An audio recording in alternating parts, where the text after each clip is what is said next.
Salut! Bon, aujourd'hui, on se retrouve pour une petite vidéo sur le changement d'amortisseur sur mon MT-09.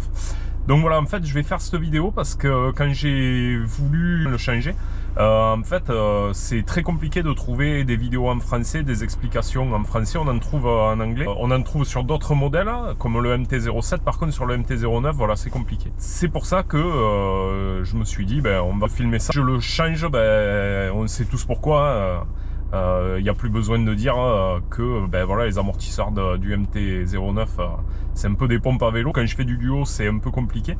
Donc voilà, c'est pour ça que j'ai voulu le modifier. Quel modèle j'ai commandé? En fait, c'est un modèle Shock Factory. Je suis allé chez eux. Pourquoi? Tout simplement parce que à cause du tarif. De base, l'amortisseur il est à 395 €. C'est le M-Shock 1. Quand on va sur leur site, en fait, on trouve toutes les marques avec tous les modèles. Je suis pas passé par internet tout simplement parce que en fait, je voulais un ressort noir. Donc il faut savoir que de base, le ressort est rouge. Je préfère avoir du noir. Le seul inconvénient, c'est que du coup, sur le site, on peut pas modifier la couleur du ressort. Donc j'ai commandé par téléphone, j'ai exposé mon cas. Lui, il m'a demandé ce que je faisais avec la moto. Donc moi, je fais principalement de la route. C'est pour ça que lui m'a conseillé de partir sur ce modèle-là, parce qu'il en existe un avec le correcteur d'assiette qui permet encore plus de réglages. Et honnêtement, il m'a dit pour une utilisation route, ça vaut pas le coup. Donc c'est pour ça que je suis parti sur ce modèle-là. Je vais leur faire tout simplement de la pub parce qu'ils ont été vraiment super sympas. Ils ont pris le temps de m'écouter. Ils ont compris pour moi ce que je cherchais. Comme j'ai changé la couleur du ressort, il faut juste savoir qu'en plus des 395 €, j'ai eu un surplus de 20 €.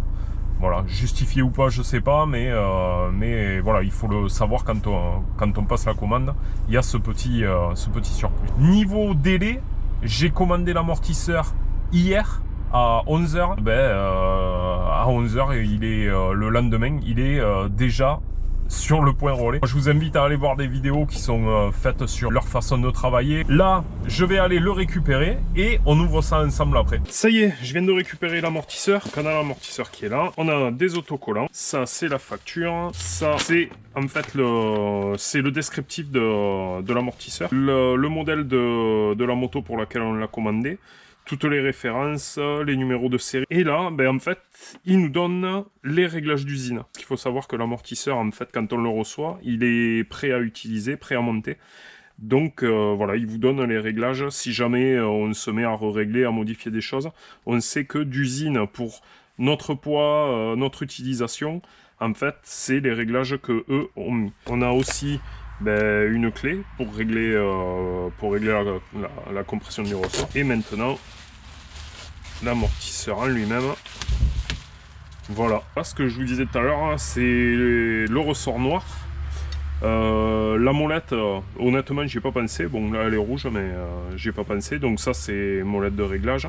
Et après, voilà, réglage de la compression du ressort. Voilà, on retrouve les numéros de série ici sur le bas de l'amortisseur. Donc si jamais un jour vous avez un problème sur l'amortisseur, vous avez juste à les rappeler, donner le numéro, toutes les références, les numéros de série, et eux après ils peuvent reconditionner. L'avantage de ces amortisseurs là, c'est que justement on peut les faire reconditionner comparé à souvent des amortisseurs d'origine. Ça c'est un amortisseur qu'on peut garder à vie, quoi. Donc voilà, il reste plus qu'à le monter. Allez, et c'est parti. Niveau outillage, en fait, on va avoir besoin de deux clés plates, une de 14, une de 17, et après deux clés à pipe, pareil, une de 14, une de 17. Je conseille de prendre un cliquet, c'est beaucoup plus pratique.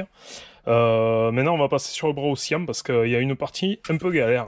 Voilà, sur le bras oscillant, on va avoir le support inférieur de l'amortisseur. Et après, alors là derrière, je sais pas si, voilà, là, la petite vis qu'on voit là, en fait, c'est le support de l'amortisseur côté haut. Celui d'en haut, il est facile à démonter. Celui d'en bas, c'est un peu plus galère, donc il va falloir s'armer un peu de patience.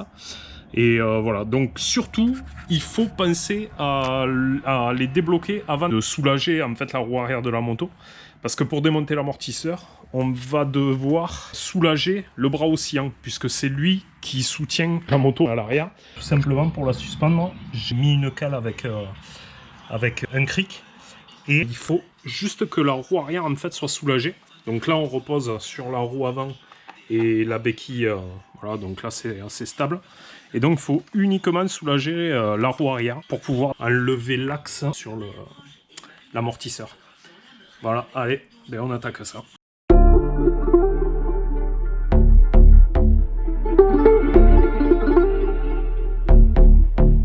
Alors surtout une chose importante au moment du remontage, il faut bien penser que la molette qui est là, en fait, doit correspondre au sens de cette vis de réglage là. Donc en fait ça, c'est le haut de l'amortisseur et il faut qu'il soit côté gauche de la moto. Ça, faut bien y penser.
Ça y est, il est en place. Le haut qui est un peu galère à remonter, c'est fait. Donc il ne reste plus qu'à aller essayer.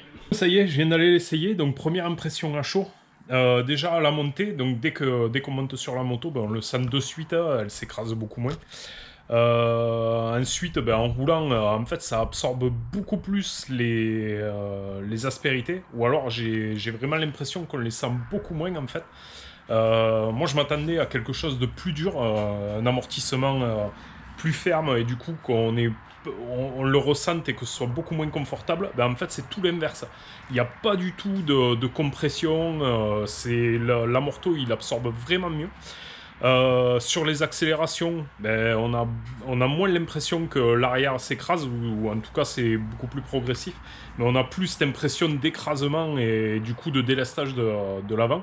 Ça, bien sûr, se déleste toujours, mais voilà, il y a moins cette impression d'écrasement de l'arrière. Et là où vraiment je l'ai senti, c'est sur les changements d'angle. Donc les changements d'angle, ils se font d'une facilité, mais vraiment impressionnante. Parce que ben, du coup, voilà, on a plus cette impression de catapultage dès qu'on change d'angle. Et la moto reste super stable. Même sur les grandes courbes, les grosses accélérations. Voilà, aujourd'hui c'est un peu humide, donc j'ai pas pu non plus l'essayer à fond. Mais en fait, sur les grandes courbes, dès qu'on accélère, voilà, on sent que la moto est beaucoup plus stable et s'inscrit beaucoup mieux dans les virages. Ça, c'est ma sensation à moi. Moi, je te conseille cet amortisseur. Bien sûr, il n'existe pas que celui-là. Il y a d'autres marques qui sont aussi performantes, voire peut-être plus. Mais voilà, niveau rapport qualité-prix, maintenant, je suis en train de me dire, mais pourquoi je ne l'ai pas fait plus tôt? Voilà, c'est ce que j'avais envie de partager, mon impression, le montage. Donc, si ça a pu aider, tant mieux. Voilà, ben merci d'avoir regardé jusqu'au bout. J'espère que ça a pu t'aider. Allez, salut!